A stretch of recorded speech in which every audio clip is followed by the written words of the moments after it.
안녕하십니까, 노병천입니다. 드디어 명량해전에 대한 모든 비밀을 거의 풀었습니다. 정말 미스터리한 승리의 비결, 그 비밀 지금부터 밝히겠습니다. 조금 길 겁니다. 그러나 끝까지 꼭 시청해 주시기를 부탁을 드립니다. 정말 중요합니다. 새로운 용기가 생겨나고 주먹에 불끈 쥐어질 겁니다. 구독, 좋아요, 알림 부탁드립니다. 10만 명 구독자 제가 품고 싶습니다. 이유가 있습니다. 그렇게 해야지 제가 많은 곳에서 기부를 할 수 있습니다. 명량 다 아는 것 같지만 잘 모릅니다. 저는 전쟁을 연구하는 전쟁학자입니다. 지금까지 수천 년 동안 인류의 전쟁 중에 수많은 전쟁을 제가 다뤄봤습니다. 그런데 명량해전만큼 풀리지 않는 전쟁이 없어요. 미스터리합니다. 이것은 이해를 할 수가 없어요. 그 당시 상황도 그렇고요. 그것도 12척으로 300척을 상대해서 이긴 전쟁, 이것은요 불가능합니다. 인간적으로 이것이 이해가 안 되고 해석이 안 됩니다. 그래서 오랫동안 제가 연구하고 드디어 어떤 탁 터질 때 어떤 뭔가 있죠? 탁 터지면서 난중일기 진본을 다시 보면서 하나하나 재해석하는 가운데 답을 찾았습니다. 정말 중요한 내용이니까 끝까지 봐주시기 바랍니다. 여러분, 만약에 당시에 이순신 장군이요 명량에서 이기지 못했으면 끔찍합니다. 지금 우리는 일본 사람 손에 있을지 모릅니다. 저는 우리 민족 역사 가운데 가장 위기를 바로 이때로 봤습니다. 한 명의 손에 모든 것이 걸려 있습니다. 물론 이순신을 도와주는 많은 분들이 있었지만 그러나 결국은 이순신 혼자의 몫입니다. 너무너무 어려운 상황에서 이 전쟁은 치러집니다. 영화 많이 보셨잖아요, 명량. 그런데 명량 영화 참 잘 만들었어요.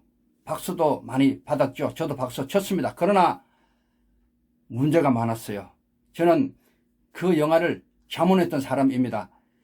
영화를 만들 때 영화 관계자들을 상암동 다 모아가지고 거기서 제가 하는 이 강의를 했고 또 하나하나 자문을 했어요. 그리고 일본 사람들이 너무 창피하게 진 이 전쟁에 대해서 여러 가지 문헌에 왜곡을 많이 시켰어요.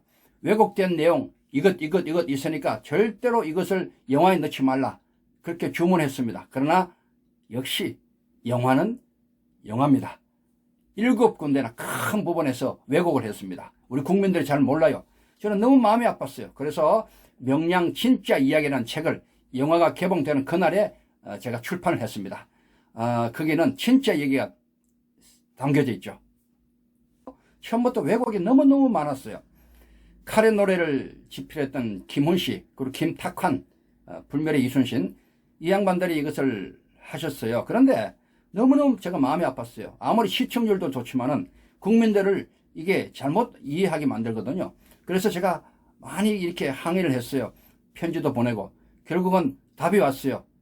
저는 지금 진해에 있는 이순신 리더십 국제센터에 이순신 전문가를 양성하는 교수로 있습니다. 그래서 그런지 저한테 편지가 오기를 교수님 끝까지 지켜봐 주십시오, 이렇게 왔거든요. 제가 끝까지 봤어요. 끝까지 봤지만 역시 똑같았어요. 불멸의 이순신 많은 부분에 왜곡이 되어 있었습니다. 그래서 제가 영화 명량을 만들 때도 이 얘기를 했어요. 일본 사람들이 너무 창피한 전쟁을 자기들 입장에서 너무 창피하거든요. 최고의 명장들을 다 투입했는데 조선에 이름도 없었던 한 장소에게 졌거든요. 그것도 엉망진창으로 졌어요. 그러니까 많은 문헌에서 자기들의 그 변명을 넣어놓은 것을 우리 그 나라에서 모르고 이걸 받아들였어요. 조성도 박사, 진해 해군사관학교, 박정희 대통령 때 이순신 성웅화 하면서 그 많은 작업을 할 때 그 일본 애들 그 자료를 많이 받아왔어요. 그러니까 왜곡될 수밖에 없고 그것이 김훈씨, 김탁환까지 이어지는 거예요. 너무 마음이 아파서 영화 만들 때 이것은 정말 안 된다, 고치라 했는데 영화를 제가 시사회 때 먼저 봤어요. 역시 많은 부분에 왜곡을 했습니다. 예를 몇 가지 들어볼게요. 복장부터 달라요. 조선 장군의 복장. 그 수군의 복장도 영화 그런 장면 아닙니다. 잘못됐어요. 이순신이 갖고 있는 칼이 있잖아요. 최민식, 글씨가 쓰인 칼, 혈염사나, 글씨 쓰인 칼. 그것은 장검이에요. 긴 칼이에요. 휘두르는 칼이 아니에요. 그것은 앞에 놔두고 마음을 가다듬을 때 쓰는 그런 칼입니다. 장검, 보물 326호. 그런데 최민식이가 그걸 들고 막 싸우죠. 아주 잘못된 거예요. 그런 것부터 또 일자진 있잖아요. 일자진. 울돌목에서 배를 12척을 쫙 옆으로 깔아놓고 일본군을 기다리는 그런 그 장면들을 이거 참 잘못됐거든요. 일자진 치지 못했습니다. 그 뒤에 제가 말씀드릴 겁니다. 일본군이 먼저 기습을 해버립니다. 이건 굉장히 중요하기 때문에 다시 말씀드릴게요. 이런 것들. 그리고 거북선이 나오죠. 거북선. 거북선 없습니다. 거북선은 이미 7천량 해전 때 다 불타버렸어요. 명량 해전 때는 아예 없어요. 이런 것들. 그리고 철쇠. 바다 밑에 쇠사슬을 걸어서 일본 배를 무너뜨리는 게 있죠. 넘어뜨리는 거. 그거 정말 잘못된 거예요. 그 철쇠 없습니다. 철쇠를 만들 시간도 없었고 그 자체가 안 맞아요. 그런 것들. 하여튼 많은 왜곡이 있을 거예요. 정말 중요한 왜곡이 있어요. 당파하는 거. 당파 전술이라 그러죠. 배를 서로 부딪히는 거. 이거 정말 잘못됐거든요. 영화에 보면은 일본 배들이 와서 우리 배를 막 부딪혀가지고 막 깨가지고 올라타서 백병전하고 난리 나죠. 엄청 잘못된 겁니다. 여러분, 이거 이순신의 전법을 정말 몰라도 한참 모르는 얘기입니다. 이순신은요, 절대로 적의 배에 가까이 가지 않아요. 왜냐하면 일본군의 조총거리를 고려해서 우리가 갖고 있는 가장 좋은 무기가 총포입니다. 총통, 현자, 지자, 총통 있잖아요. 이걸 가지고 포를 때리는 거예요. 포를. 이것이 이순신의 전법이에요. 그래서 이 당파 전술이라는 것은 딴 것이 아니에요. 총통으로 때려가지고 배를 부순다 이 뜻이지 배끼리 부딪힌다 이건 아닙니다. 옥포해전의 장계를 볼까요? 이런 글이 있어요. 외선 26척을 모두 총통으로 쏘아 맞춰 당파하고 불태우니 이런 말이에요. 이 당파라는 얘기 이제 아시겠죠? 총통으로 깬다는 말이에요. 물론 우리 판옥선이 단단해요. 일본의 아다케 분해, 세키 분해 이런 배들보다도요 훨씬 강해요. 부딪히면 일본 배가 물론 깨집니다. 그러나 우리 배도 깨집니다. 더 중요한 것은 일본 놈들이 배를 타고 올라옵니다. 가까이 가면은. 이거 아주 중요한 거예요. 일본군은 본래 외구 출신이에요. 해적. 그래서 이놈들이 육전에 굉장히 능숙해요. 그래서 등선 육박 전술이라고 해서 이 갈고리 있잖아요. 탁 해서 걸어가지고 배에 타서 칼로 그냥 무참하게 이렇게 해쳐버리는 이것이 일본 놈들의 전술입니다. 그러니 이순신은 이걸 잘 알기 때문에 절대로 붙지 않죠. 가까이. 그래서 포로 때리는 겁니다. 원거리. 이것이 원거리 한포 사격이라 그래요. 아마 이순신이 최초의 사람이 아닌가 생각 들고요. 그 유명한 미드웨이 해전 있잖아요. 니미츠 제도가 일본하고 태평양 전쟁 때 미드웨이 해전 때 일본 놈들이 이걸 또 흉내내요. 미군하고 붙지 않고 멀리 떨어져서 대함 큰 포로 이 미군 포를 때리는 outrange operation이라고 그래요. outrange operation. 머리 포를 때리는 이런 것이 나와요. 아마 이순신에게 배운 것 같아요. 벤치마킹. 바로 그런 거거든요. 생활의 팁입니다. 팁. 이순신이 했던 것처럼 우리도요, 뭘 하든지 우리가 가장 잘 하는 것으로 해야 돼요. 잘 준비된 거 있잖아요. 내가 갖고 있는 것 중에 제일 잘할 수 있는 거, 이걸로 승부를 그려야 됩니다. 어정쩡하게 남이 뭐 하는 거 잘 뭐 보니까 될 것 같아서 그거 그냥 흉내내다가 쫄딱 망합니다. 잘 생각하세요. 내가 갖고 있는 것 중에 내가 가장 잘할 수 있는 거, 그것을 해야 돼요. 1597년 정류재란 직전에 이순신은 어떤 일을 당했어요?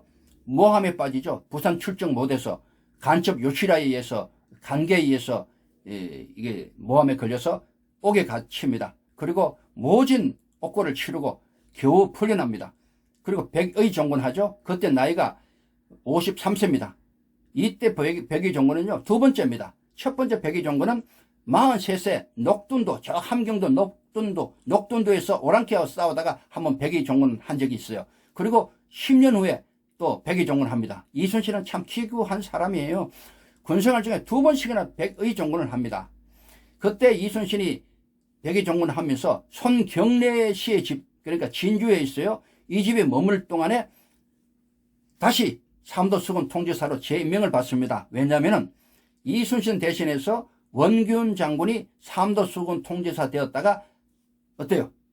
이순신이 우려했던 대로 부산 앞바다에서 일본군의 매복에 걸려서 결국 7천량에서 조선의 배를 다 잃어버립니다. 이런 상황까지 왔거든요. 그래서 할 수 없이 조정에서는 이순신을 다시 삼도 수군 통제사로 이렇게 명령을 내는 겁니다. 자, 이순신은요, 참 대단한 사람이에요. 이런 상황에서도 절망하지 않았어요. 그러면서 울긴 많이 울었죠. 조선배가 다 없어졌으니까. 그러나 뭔가 잡으려고 그랬어요. 뭔가 나라를 위해서 뭔가 하려고 그랬어요. 그런데 마음을 가다듬고 있는 차에 이런 또 선조 이 또라이 같은 인간이 명령을 내립니다. 이순신, 수군을 철폐하라. 수군 폐지. 육전에 가라. 권율 장군 밑에 가서 육지에서 싸우라는 명령을 또 내립니다. 이런 또라이 같은 수군 철폐령. 참 기가 막힌 얘기 아닙니까?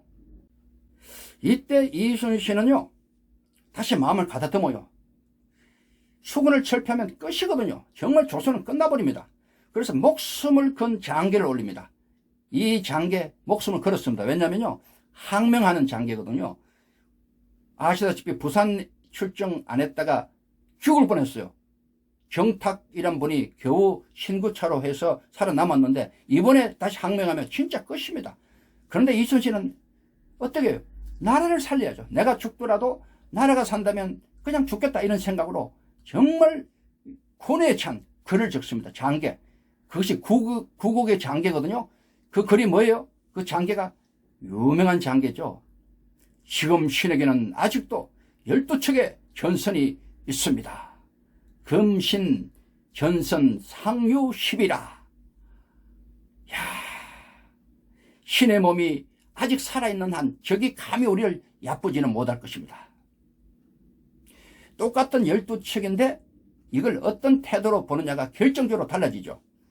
사람들의 눈에는 12척밖에 없는 겁니다. 그리고 없다고 봐버려요. 12척밖에 없으니까. 임금도 이건 없다.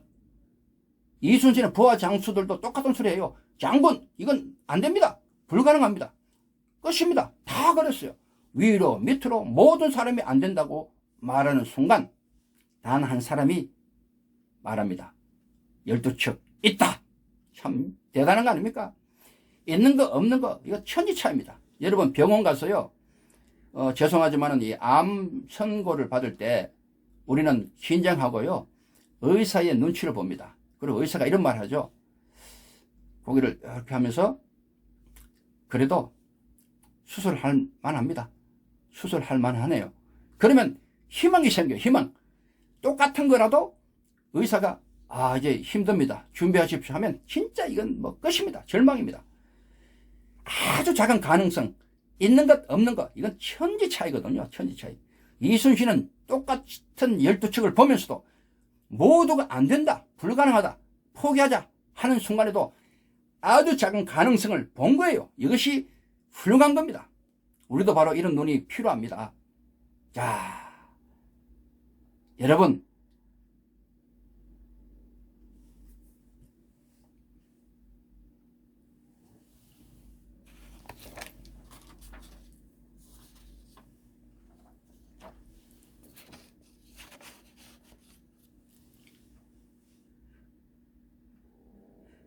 상류 12 다음에 한 말이 또 중요한 말이 있어요.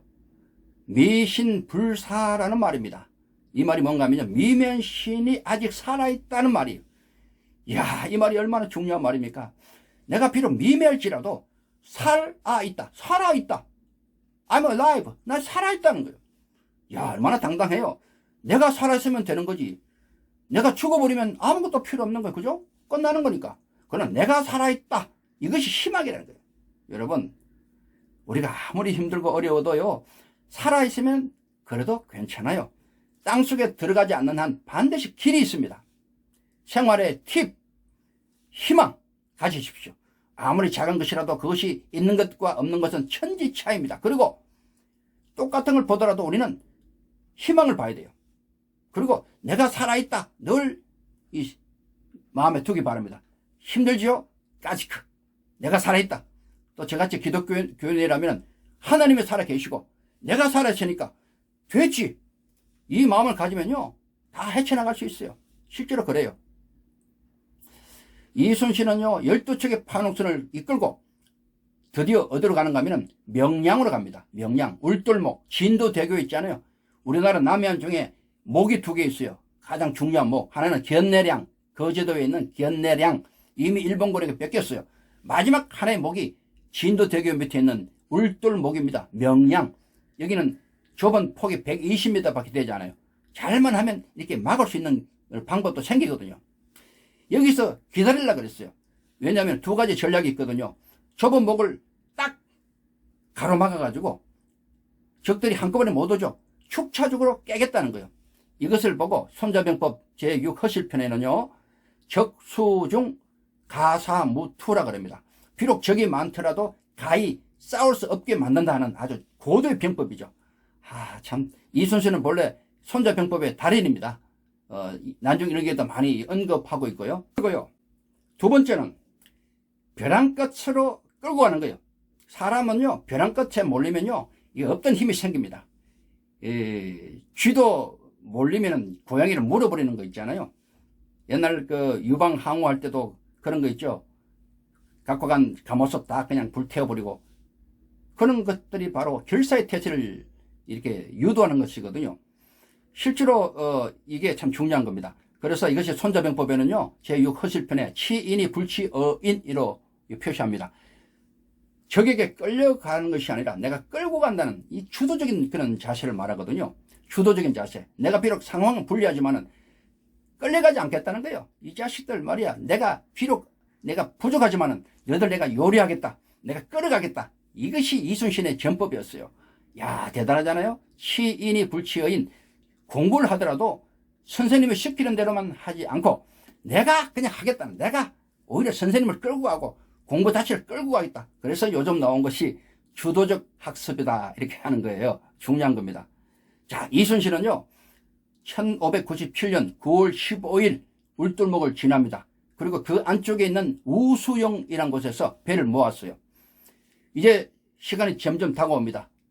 탐망꾼에 의해서 적들의 보고, 어란진에 50척에 들어왔다는 보고도 들어오고, 점점 이제 소식이 들어오는데 참 불안하죠. 이 기록을 보면요, 그 당시 들이닥친 실제로 외선의 숫자가 난중 일기에는 133척, 또 다른 문헌에 보면 300척까지 나옵니다. 해전 전날에 부서진 배 하나 있어요. 이걸 잘 수리해서 13척을 만듭니다. 결국은 또 당일에는 12척밖에 싸우지 않아요. 그래서 13척이냐, 12척이냐 그러는데, 실제로 당일에는 12척으로 나갑니다. 어쨌든, 이거 참 말도 안 돼요. 12척으로 300척 이상 실제로 들어오거든요. 이게 싸우게 됩니다. 어떻게 될까요? 정말 이거 말도 안 되는 전쟁이 이제 시작됩니다. 자, 이 전쟁을 놔두고 이순신은 병사는 쉬게 합니다. 영화에 보면 병사도 같이 횃불 두고 있는데 잘못된 거예요. 장수만 모아요. 장수가 중요하잖아요. 위기 때는 리더가 가장 중요해요. 그 장수만 모아놓고 그 유명한 결사의 연설을 합니다. 뭐예요? 병법에 이르기를 반드시 죽고자 하면 살게 되고 반드시 살고자 하면 죽게 된다. 필사즉생, 필생적사라. 한 명이 길목을 지키면 1000명도 떨게 할 수 있다. 일부 당경 족구 천부라. 이것은 모두 우리를 두고 하는 말이다.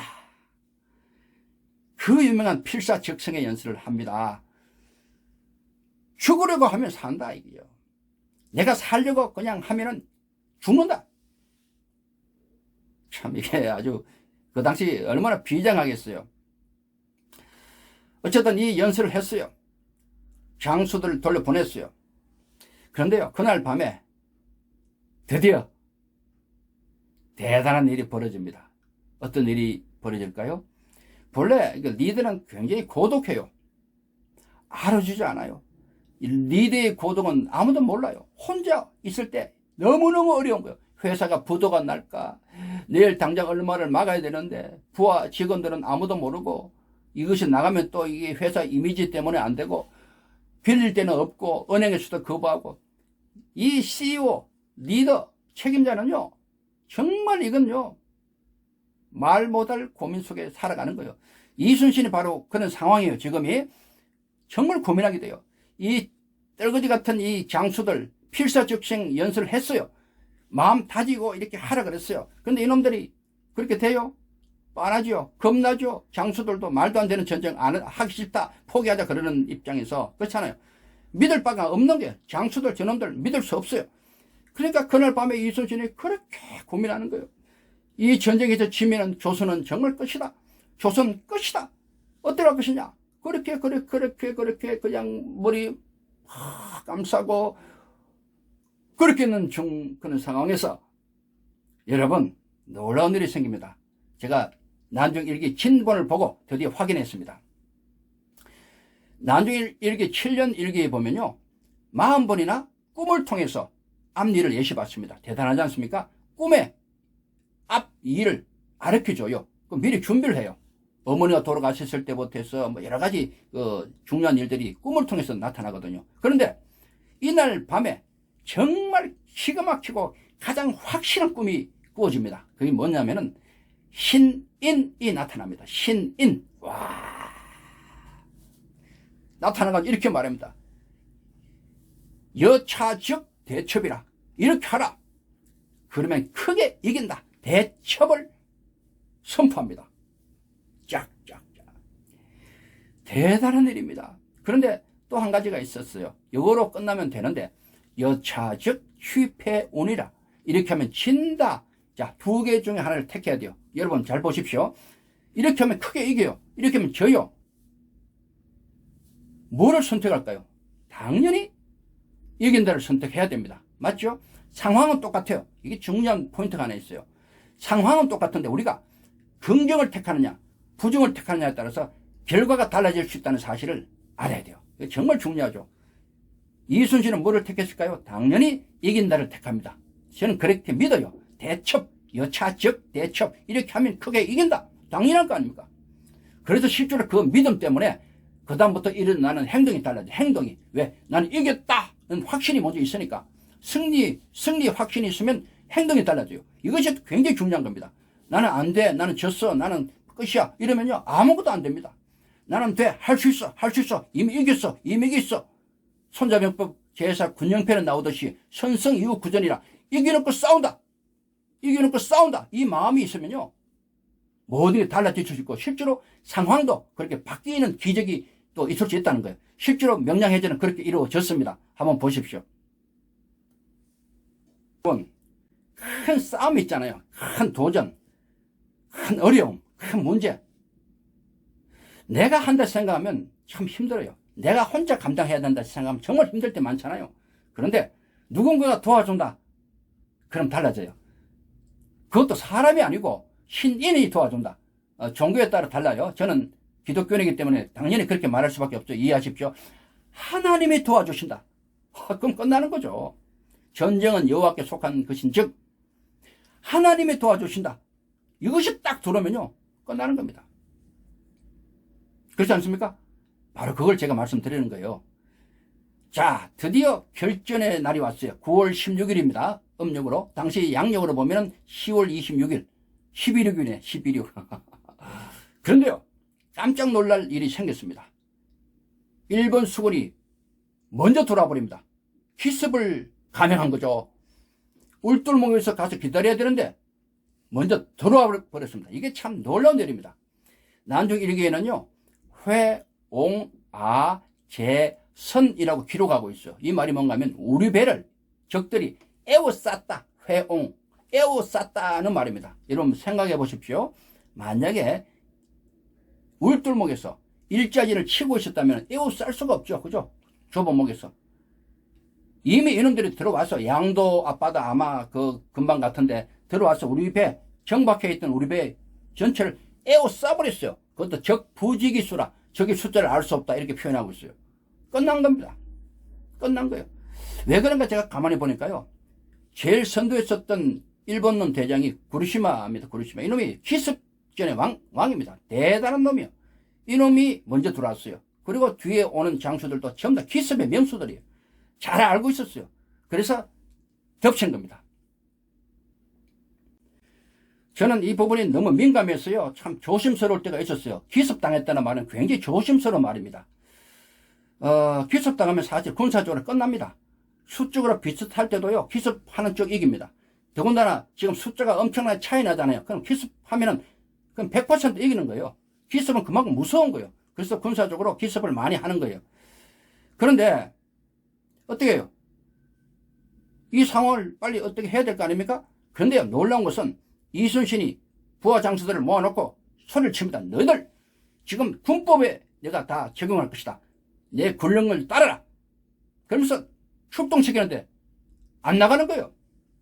겁나죠. 에워싸 있으니까 이 장수들, 떨거지 같은 장수들 전부 다 숨어있고 그냥 안 나가는 거예요. 그때 이순신이 혼자 배 타고 기함으로 몰고 앞으로 쫙 나갑니다.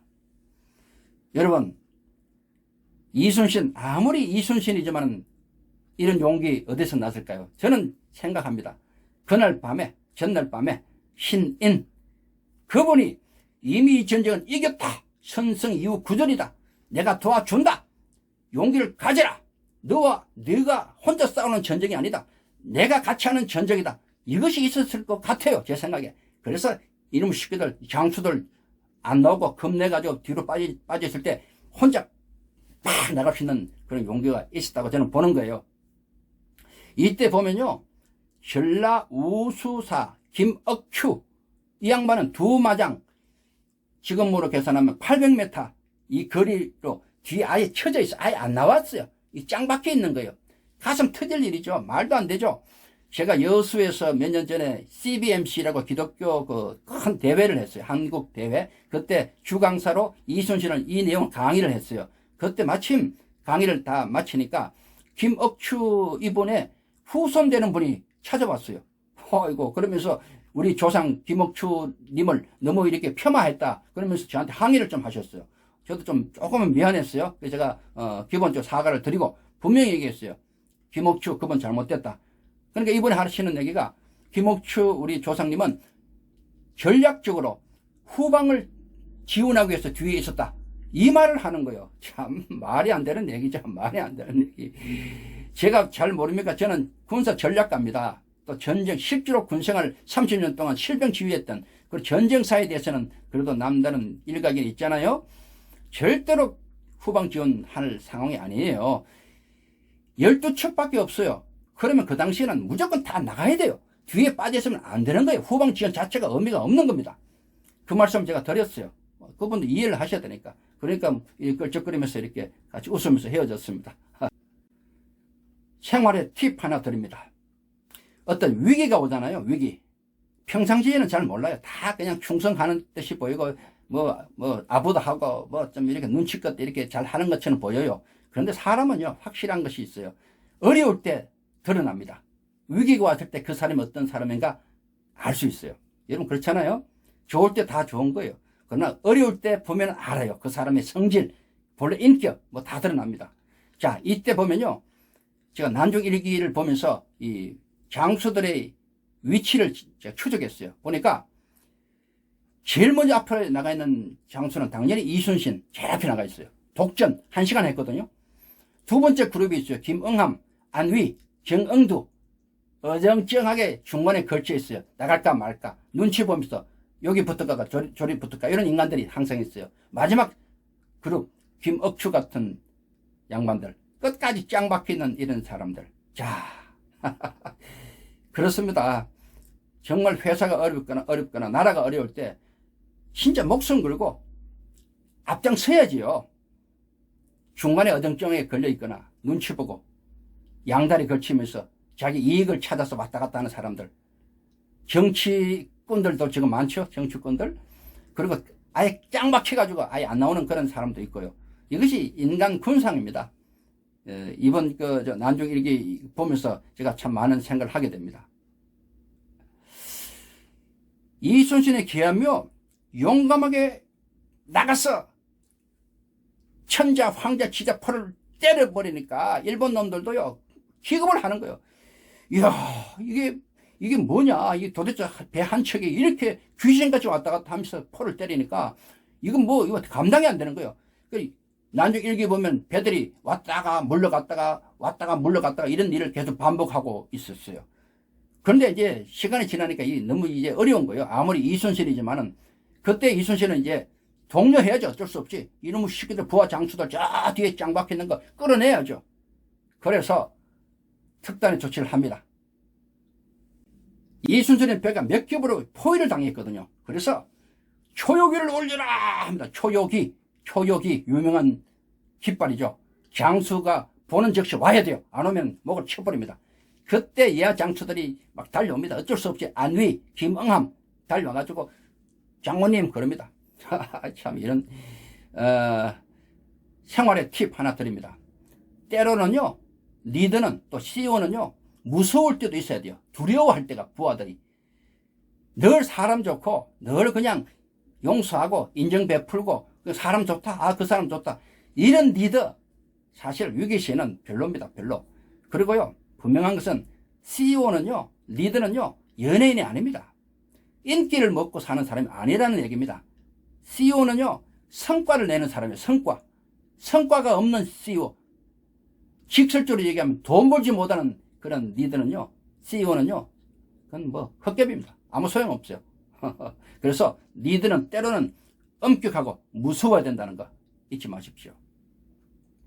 자, 이때인데요, 바로 이때 구르시마다 이런 소리가 외쳤어요. 이게 뭔가 하면 막 싸우고 있는 중에 적장이 죽어서 물에 떠내려가고 있는 거예요. 이야, 그것을 우리 일본 놈 중에 항복했던 준사라는 녀석이 발견한 거예요. 그래서 사조고를 던져서 확인하니까 맞는 거예요. 일본 대장, 선두 대장 구르시마 미키오사, 이놈이 죽어서 떠내려가는 거예요. 그걸 붙들어 가지고 목을 베 가지고 걸어올립니다.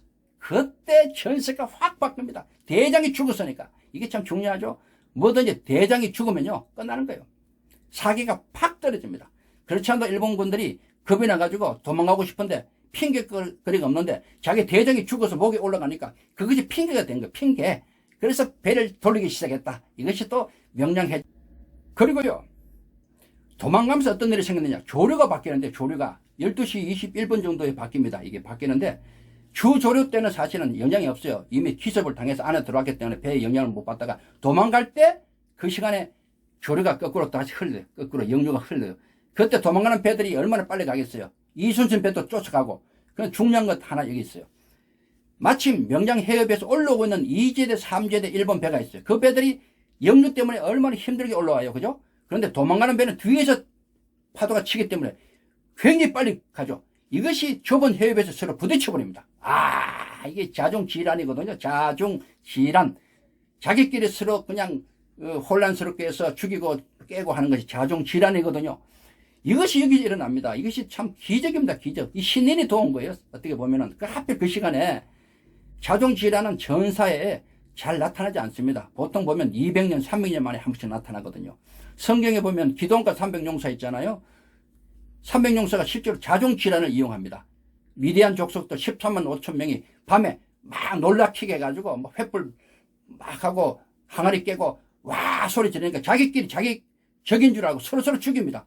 12만 명이 죽거든요. 자중질환으로. 그 기도원과 300용사 아닙니까? 바로 이런 것이 자중질환인데 굉장히 쉽지 않는 그런 예입니다. 그런데 마침 요때 자중질환이 일어나는 거예요. 도망가는 조류에서 뒤에서 힘차게 도망가는 배, 올라오는 배 힘겹게 이 배들이 좁은 해협에서 서로 엉켜가 부딪혀서 깨집니다. 그런데 놀라운 기록이 있어요. 우리 기록에는 없고 고맙게도 일본 놈들 기록에 이때 깨진 그들의 숫자가 90여 척. 90여 척이 깨집니다. 자기끼리. 자, 정리해 볼까요? 이순신의 함대에 의해서 직접 깨진 숫자가 31척입니다. 31척.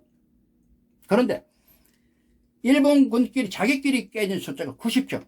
도합 121척이 깨집니다. 전방에 들어온 배가 약 130여 척이 돼요. 그 중에 121척이 끝난 거죠. 깨진 거죠. 그래서 이 명량해전은 끝나는 겁니다. 이 미스터리한 이 전쟁 드디어 비밀을 풀었습니다. 제가 생각해도 참 이게 아찔합니다. 어떻게 보면 우연의 연속이거든요. 계획대로 된 게 하나도 없어요. 전략대로 된 것이 하나도 없어요. 인간의 생각대로 된 것이 하나도 없어요. 이건 역사는 참 이럴 때가 참 많아요. 우리는 뭐예요? 단지 그냥 열심히 하는 거예요. 그냥 그것이 맞다 생각하고 그냥 가는 거예요. 결과는 우리 것이 아니에요. 결과는 하늘의 것입니다. 이 놀라운 승리에 대해서요, 이순신은 9월 16일자 일기에 이렇게 적었습니다. 이것은 실로 천행이다. 차실천행이라. 이 말이 어떤 말인가 참 잘 보셔야 돼요. 이것은 실로 하늘의 행운이다. 이 말이 두 가지 의미가 있어요. 첫째는 공을 세웠잖아요. 공. 이 공을 내가 세웠다. 내가 했어. 공을 내 거로 돌리지 않는다는 거예요. 부하들이 나를 믿고 열심히 싸워줬고, 동료들이 나를 믿고 같이 열심히 싸워줬고, 또 윗사람이 나를 잘 믿어줬고, 이런 모든 것이 합쳐져서 이 위대한 승리를 이루었다. 이런 얘기예요. 공을 독식하지 않고 공을 나누어주는, 공을 남에게 돌리는 겸손함, 겸허함, 이게 첫 번째 의미입니다. 차실천행. 둘째는요, 이 차실천행, 이 말은 작은 성공이 있잖아요. 작은 승리는 내가 열심히 하면 가능해요. 최선을 다할 때 가능할 수 있죠. 그런데 정말 위대한 성공, 정말 역사에 남을 위대한 승리는요, 우리 것이 아니에요. 하늘이 도와줘야 가능합니다. 이해되셨죠? 정말 위대한 승리는 하늘이 도와줘야 가능하다. 이것이 차실천행의 중요한 의미입니다. 여러분, 최선을 다했다고 하는 말을 잘 하잖아요. 최선을 다했어. 난 최선 다했어. 이것은 사실은 변명의 여지를 남기는 말입니다. 왜 그러냐고요? 실제로 그런 말 해서는 안 돼요. 목숨을 다했다, 이런 말이 필요합니다. 목숨을 걸었다, 목숨을 다했다, 이 말이 더 중요한 거예요. 이순신은 그야말로 목숨을 다 걸은 거예요. 그래서 하늘이 도운 거예요. 사람이 목숨을 걸면요, 하늘이 도웁니다. 이게 아주 중요한 거거든요. 명량해전 이틀 후 일기가 있어요. 18일자 난주 일기에 보면은 이런 중요한 얘기가 있어요. 이순신의 배에 탔던 사람들 중에 단 2사람만 일본군의 탄환에 맞아 죽었어요. 그리고 3명이 일본군의 탄환에 맞아서 이제 중상만 입었어요. 이 말이 뭔가 하면요, 참 중요한 거예요. 이 당파, 우리가 잘못 알고 있는 당파, 백길이 부딪혀 깨어지고 백병전했다는 그런 기록이 아니라는 얘기입니다. 가장 치열했던 전함, 치열했던 기함, 이순신의 배조차도 적의 총알에 맞아서 죽었다는 거예요. 중상을 입었다는 거예요. 칼이 아니고, 백병진이 아니고. 이해돼요? 그래서 당파 전술은 백길이 부딪히는 것이 아니라 떨어져서 총포로 배를 깼다. 이것을 제가 여기서도 제가 말씀드릴 수 있다는 겁니다. 당파 전술 충분히 이해됐죠? 그런데요, 이순신을 인간적으로 생각하면 참 안 됐습니다. 왜냐면요, 명량해전 직전에 어머니를 잃었어요. 백의종군하고 올 때 어머니가 아들이 보고 싶어서 여수 고엄천에 있다가 아들 보고 싶다, 아들 보고 싶다 하다가 남들이 그렇게 말렸는데도 배를 타고 서해 바다를 지나다가 배에서 돌아가셨거든요. 정말 이순신은 어머니를 잃고 난 뒤에 하늘이 무너지는 슬픔을 맛보고 그 상주로서 밥도 안 먹고 그냥 제대로 고기도 안 먹고 그냥 명량 영화 보셨죠? 요만한 거 뭐 이렇게 뭐 신주 놔두고 이렇게 절하고 하는 거 봤죠? 그렇게 사랑했던 엄마를 잃어버렸어요. 하늘이 무너지는 거예요. 아무것도 하기 싫은 거예요. 그리고 또 중요한 일을 또 당하잖아요. 명량해전 전에는 그런 일을 당했고 명량해전을 이기고 난 뒤에 또 어떤 일을 당했어요. 일본 놈의 새끼들이 복수하려고 아산 현충사로 그 일본 첩자들을 보냅니다. 게릴라 부대를 50명을. 그래서 이순신 가족을 몰살하려고 했는데 이순신이 가장 사랑했던 아들 삼남 막내 면이 가족을 지키다가 거기서 전사를 합니다. 전사. 지금 현충사 가면 아들 면의 무덤도 있죠. 이런 일을 겪는 거예요. 그 부고 잠깐 볼까요? 그 일기에 나오는 거 보면 이렇습니다. 저녁에 어떤 사람이 천안에서 와서 집안 편지를 전했다. 봉한 것을 뜯기도 전에 뼈와 살이 먼저 떨리고 정신이 아찔하고 어지러웠다. 대충 겉봉을 뜯고 둘째 아들 열의 편지를 보니 끝에 통곡 2글자가 휘어 있어 면이 전사했음을 알았다. 나도 모르게 간담이 떨어져 목 놓아 통곡하였다. 하늘이 어찌 이따지도 인지하지 못하신고 내가 죽고 내가 사는 것이 이치에 마땅하거늘 내가 죽고 내가 사니 이런 어그러진 이치가 어디 있는가. 천지가 깜깜하고 해조차 빛이 변했구나. 참 마음 아프죠? 이제 정리합니다. 명량대첩의 승리 요인은 물론 여러 가지 우리가 볼 수 있어요. 그런데 가장 중요한 거 제가 한 가지 말씀드린다면 이겁니다. 바로 이겁니다. 어떤 경우든 포기하지 말라는 것입니다. 어떤 경우든. 불과 12척. 이순신은 절대로 포기하지 않았어요. 만약에 이순신이 포기했다면 지금 대한민국 없습니다. 분명히 제가 말씀드리고 싶어요. 포기하지 않으면 반드시 길이 열립니다. 상류 12 미신불사라. 내가 아직 살아있다. 이 말이 너무너무 중요합니다. 아무리 어렵고 힘들고 절망적이고 모든 것이 희망이 없어 보여도 내가 살아있으면요. 길이 있는 거예요. 길이. 내가 땅속에 있지 않는 한 반드시 길이 있다. 이걸 생각하면 참 좋겠어요. 자, 지금 모든 시국이 너무 어려워요. 마치 임진왜란 비슷한 느낌이 들죠? 이때일수록 우리 모든 정신을 차려야 돼요. 작은 희망 붙드십시오. 힘들고 어렵지만은 불과 12척 있지만은 붙드십시오. 그리고 목숨을 거십시오. 그럼 반드시 하늘이 도웁니다. 그리고 절대로 포기하지 않기 바랍니다. 여러분 감사합니다.